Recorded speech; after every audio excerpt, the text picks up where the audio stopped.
जय श्री कृष्ण। और आज छठ पर्व का तीसरा दिन। और तीसरा दिन क्या होता है, कैसे मनाया जाता है, इसके बारे में हम जानते हैं। और इस त्योहार का आरंभ कैसे हुआ वो भी हमने कल जाना। और इस त्योहार का आरंभ हुआ सूर्य देव की पूजा के साथ। और सूर्य देव की पूजा का जो विधान है वो हमें वैदिक काल से मिलता है। और सूर्य देव किसके पुत्र हैं और छठी मैया सूर्य देव की बहन है, इसको जानने के पश्चात आज हम जानते हैं कि तीसरे दिन छठ मैया की पूजा कैसे की जाती है। तीसरे दिन छठ मैया के पूजा के विधान में हम अस्त होते हुए सूर्य को अर्घ देते हैं। अर्घ देते समय ऐसा माना जाता है कि ये सूर्य देव की प्रत्यूषा के रूप में इसकी पूजा की जाती है। और प्रत्यूषा रूप इसका अनेक शक्तियों से परिपूर्ण होता है। तो इसलिए जो छठ पूजा के तीसरे दिन डूबते हुए सूरज को अर्घ्य दिया जाता है। अब इस दिन प्रसाद किसका बनता है? इस दिन प्रसाद बनता है ठेकुए का, चावल के लड्डू का, और चढ़ावे के रूप में फल आदि को इसमें शामिल किया जाता है।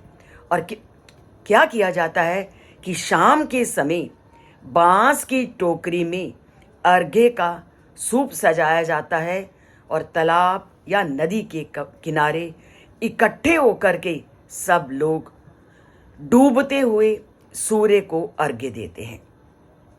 तो तीसरे दिन जो छठ पर्व का दिन है वो अस्त होते हुए सूर्य को अर्घ्य दिया जाता है। अब सूर्य को अर्घ्य देने के पीछे या सूर्य की पूजा क्यों की जाती है ये हमने जाना। और इस त्योहार का आरंभ कहाँ से हुआ उसके विषय में हम जानते हैं कि कब से माना जाता है कि इस त्योहार का आरंभ हुआ। तो सूर्य देव की उत्पत्ति के विषय में हमने जाना कि सूर्य देव की उत्पत्ति किससे हुई। और अब हम ये जानते हैं कि जब रामायण का युग आया तो रामायण में भी इस कथा से संबंधित वर्णन हमें त्रेता युग में मिलता है। और वो किस रूप में मिलता है, इस विषय में पुराणों में हमें ये कथा मिलती है कि छठ पूजा करने में सबसे महत्वपूर्ण भूमिका निभाई माता सीता ने। माता सीता मिथिला की रहने वाली थी, जहां प्राचीन काल से सूर्य की पूजा होती थी। सूर्य की पूजा का विधान वैदिक साहित्य से हमारे ग्रंथों में मिलता है, क्योंकि सूर्य और चंद्रमा ये दो ऐसी शक्तियां हैं जो इस पृथ्वी को सभी प्रकार की सुख सुविधाओं से संपन्न करते हैं। धान को उत्पन्न करने में और जीवन को ढंग से चलाने में जो सूर्य है वो अपनी महत्वपूर्ण भूमिका निभाता है। और इसीलिए कल हमने जाना वैदिक काल में सूर्य की पूजा के बारे में। अब आते हैं त्रेता युग में। और त्रेता युग में सूर्य की पूजा का वर्णन हमें सीता माता के रूप में मिलता है। वो मिथिला की रहने वाली थी, जहां प्राचीन काल से सूर्य की पूजा उपासना होती थी। और मान्यता के अनुसार भगवान राम, माता सीता और लक्ष्मण 14 वर्ष के वनवास की अवधि को पूरा करके जब अयोध्या लौट रहे थे, तब रावण के वध के पाप से मुक्त होने के लिए उन्होंने मुद्गल ऋषि को आमंत्रित किया था। अब देखो कि हमारी संस्कृति में चाहे हम किसी पापी का भी नाश करते हैं तब भी हमें पाप लगता है, क्योंकि किसी का भी वध करना पाप की श्रेणी में आता है। तो श्री राम ने जब रावण का वध किया तो उनको लगा कि मैंने मनुष्य का वध किया है तो मुझे पाप लगेगा।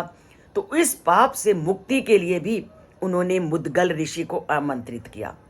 और इसके बाद मुद्गल माता सीता ने मुद्गल के आश्रम में रह करके 6 दिनों तक सूर्य की पूजा की। तो कितना महत्व है सूर्य की पूजा का। और सप्तमी के दिन सूर्य उदय होने पर उन्होंने फिर से पूरे विधि विधान से सूर्य देव की पूजा करके और उनसे आशीर्वाद मांगा। और ऐसा माना जाता है कि उस दिन से ये छठ की शुरुआत हुई। तो एक हमने इसका वर्णन पढ़ा वैदिक युग में, और दूसरा हमने इसका वर्णन जाना त्रेता युग में।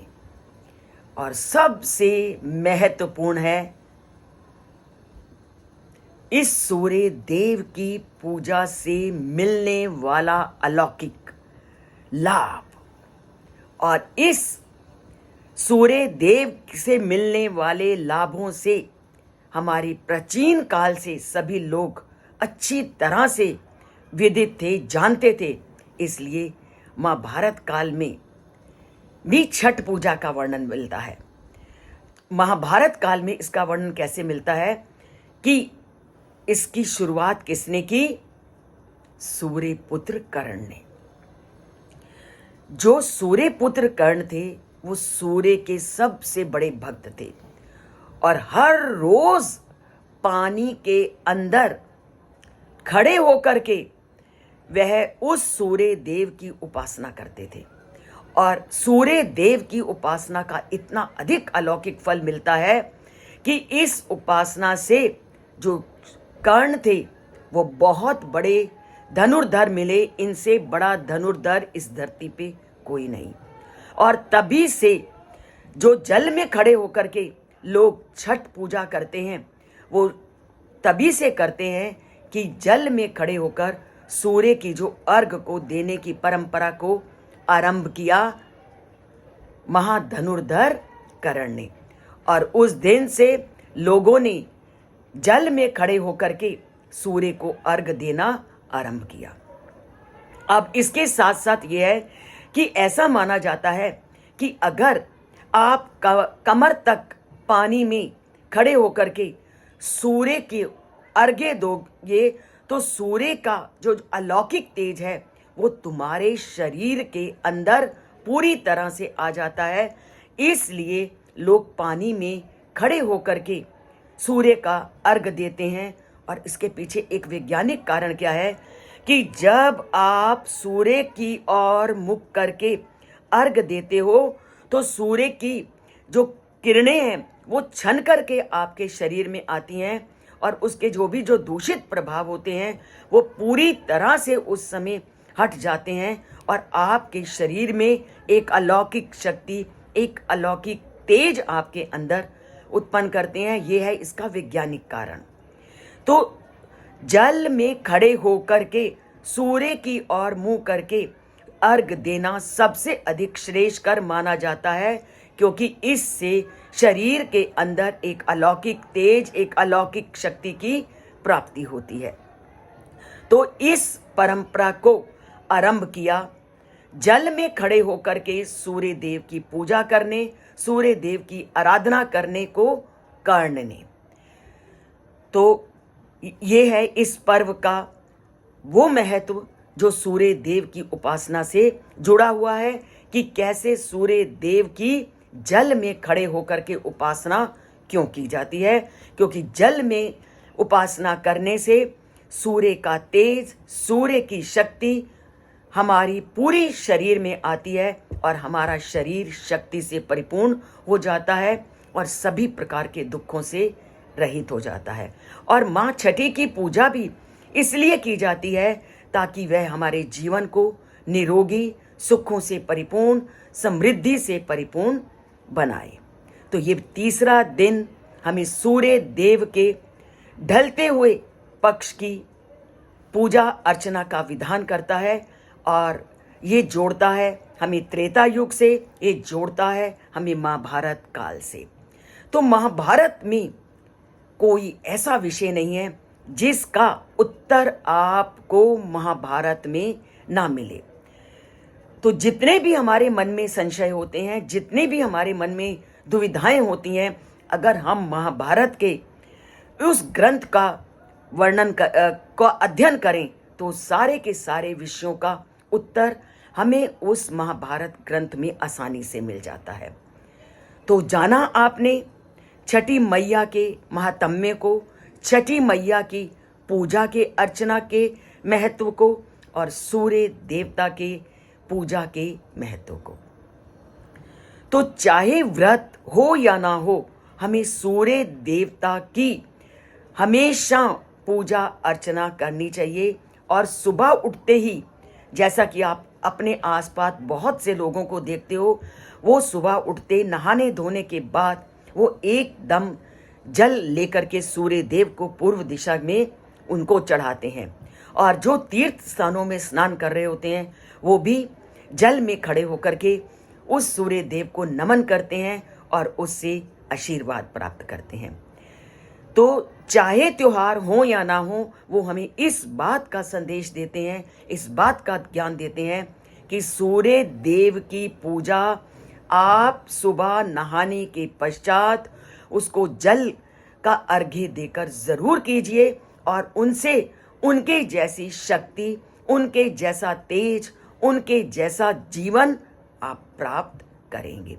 तो सूर्य देव सबको नई शक्ति, नई ऊर्जा प्रदान करें। यही छठी माँ का के इस त्योहार का संदेश है।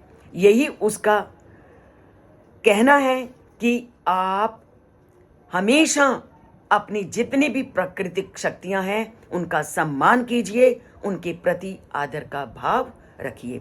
पर इन सभी बातों को तभी जान पाएंगे जब आप उनके महात्म्य को समझेंगे, जानेंगे और इन ग्रंथों के साथ अपना नाता जोड़ेंगे। तो जोड़िए इन ग्रंथों के साथ अपना नाता। इस चैनल से जो भी ज्ञान मिलता है अगर प्राप्त करना चाहते हैं तो इस चैनल को एक बार सब्सक्राइब कीजिए और इस चैनल से जुड़िए। और वीडियो को अगर पसंद आए तो लाइक का बटन ज़रूर दबाइए। जय श्री कृष्ण, जय छठी मैया। और छठी मैया सबकी कामनाओं को पूर्ण करे और सबके जीवन को सुखमय और समृद्धि से परिपूर्ण करे। जय छठी मैया, जय श्री कृष्ण।